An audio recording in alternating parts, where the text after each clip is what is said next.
लेकिन कई ऐसे भी होते हैं जो सोचते हैं कि जिस घर की बेटी से उनकी शादी हुई है वो उस घर के मालिक बन गए हैं। ऐसी ही कहानी है रोहन की, जिसकी शादी होती है रिया से। एक दिन रोहन रिया के मायके जाता है। ओहो, कितनी गर्मी लग रही है। ड्राइंग रूम में एसी नहीं लगा है क्या? रिया का भाई ऋत्विक जवाब देता है, नहीं जीजाजी, ड्राइंग रूम बहुत बड़ा है ना, तो कूलर ही अच्छा काम करता है यहाँ। वाह, इंजीनियर बन गए तुम तो। बड़े कमरों में एसी नहीं लगता है। रहोगे गवार के गवारी। चलो, बाकी लोग कहाँ हैं करके? रोहन तुम बैठो, मैं पानी लाती हूँ। माँ मंदिर गई होंगी और पापा दुकान पर। वैसे भी हम लोग आज अचानक आ गए हैं ना यहाँ पर। हाँ हाँ, कोई बात नहीं, बैठो साले साहब, आप भी बैठो। और बताओ, दिन भर हवा हवाइया ही रहते हो या ज़मीन पर कुछ काम वाम भी करते हो? वैसे बुरा न मानना, तुमको देखा होता पहले ना तो तुम्हारी दीदी से कभी शादी ही ना करता। ऋत्विक को इस बात का बुरा लगता है, लेकिन वो बिना कुछ कहे वहां से चला जाता है। तभी वहां रोहन की सास आ जाती है। रोहन उनको देखते ही खड़ा हो जाता है। अरे मम्मी जी, ले आया हूँ आपकी बेटी को। रखो अब 2-4 दिन, फिर मत कहना कि बेटी को भेजो बेटी को भेजो। बड़ी मुश्किल हो जाती है वहाँ पर। अरे बेटा बिटिया अपने घर तो आएगी ही, खासकर एक शहर में है तो क्यों नहीं।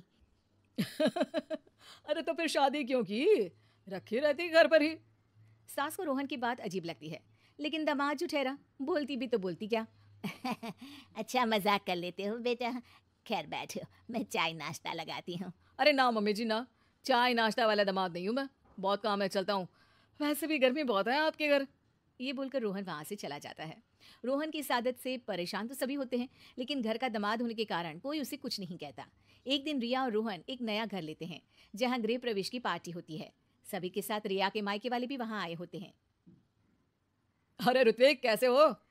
कई लोगों के सामने रोहन ऋत्विक यानी कि अपने साले से हाल चाल पूछता है। ठीक हूँ मैं जीजाजी, आप सुनाइए। हम सुनाते नहीं, दिखाते हैं। देख रहे हो ना इस आलीशान मकान को? अकेले के दम पर खरीदा है।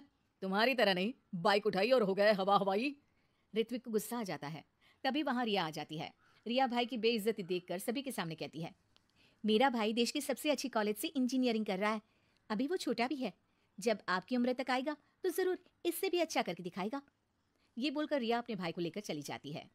दिन और साल बीतते जाते हैं, और अब ऐसा दिन आता है जब रोहन की बहन राधिका की शादी होती है एक बड़े ही संपन्न घर के प्रशांत के साथ। रोहन रिया के माता पिता से कहता है, देखा, मेरी बहन की शादी कितने बड़े घराने में हुई है। प्रशांत एक बड़ा ही सुशील और संस्कारी लड़का है, बिल्कुल मेरे जैसा। आप लोगों को भी ऋत्विक को अच्छे संस्कार देने चाहिए थे। अब देखिए आप लोगों को कितनी परेशानी है। रिया की माँ क्या कहती है। हाँ आप ठीक कह रहे हैं दामाद जी। तभी वहां प्रशांत आ जाता है। अरे रोहन, ये चाबी लो, मेरी कार को जरा साइड में पार्क कर दो। राधिका जिद कर रही थी, भाई भाभी को देखने का मन कर रहा है तो आ गया, वरना छोटे घरों में तो मेरा दम घुटता है। सास के सामने प्रशांत का इस तरीके का व्यवहार रोहन को सक पका देता है। अरे ये क्या, जो रोहन ऑलराउंडर और परफेक्शन से भी ज्यादा परफेक्ट है, उसे कोई और दबा गया। हाँ हाँ, क्यों नहीं, बैठो बैठो। मैं तो खुद रिया से कह रहा था कि घर छोटा है, बड़ा ले लेना चाहिए। अरे नहीं नहीं, तुम जितना कमा रहे हो उतने में तो यही घर मेंटेन कर लो, वही बहुत है। ऐसा ना हो कि बड़ा घर ले लो, खर्चा उठा ना पाओ और आ जाओ हमारे पास पैसे मांगने। वैसे बुरा ना मानना, गली भी पतली है और मेरी कार ना थोड़ी ज्यादा लंबी है।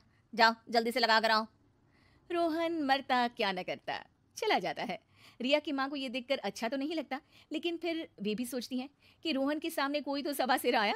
थोड़ी देर बाद ऋत्विक भी वहां आ जाता है। चलो माँ, अब चलते हैं, मेरा काम हो गया। हाँ बेटा, लेकिन अभी थोड़ी देर के लिए राधिका भी आई है, सोच रही हूँ उससे मिल लूँ। तभी बाहर से रोहन भी आ जाता है। अब रोहन, ऋत्विक और प्रशांत एक जगह होते हैं जहाँ प्रशांत ऋत्विक से बात करता है।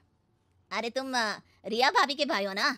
कपड़े तो बहुत अच्छे लग रहे हैं तुम्हारे, डिजाइनर वेयर है क्या? जी, मुझे ये डिज़ाइनर ही पसंद है। वैसे पढ़ाई क्या कर रहे हो तुम? मैं वालिया कॉलेज से इंजीनियरिंग कर रहा हूँ। अरे वाह, उस कॉलेज में तो एडमिशन ही नहीं मिलता। वहां से निकलो तो जिंदगी सेट हो जाती है। बाकी एक ये है रोहन साहब, पता नहीं कौन सा कॉलेज बता रहे थे। भाई पैसे वैसे देकर तो डिग्री नहीं ले ली ना। रोहन के पैरों के नीचे से जमीन खिसक जाती है। नहीं नहीं, वो कॉलेज पास था तो इसलिए। अरे वो तो तुम्हारे चेहरे से ही दिखता है, काम काज में अनाड़ी और कामचोर, वरना इतने साल की नौकरी के बाद कहाँ पहुंचे। कहीं नहीं। ऋत्विक रोहन की बुराई सुन नहीं पाता। देखिए प्रशांत जी, आप बड़े हैं और सम्मानजनक स्थान रखते हैं, लेकिन इसका मतलब ये नहीं कि आप मेरे जीजाजी की बुराई करें, वो भी इस लेवल की।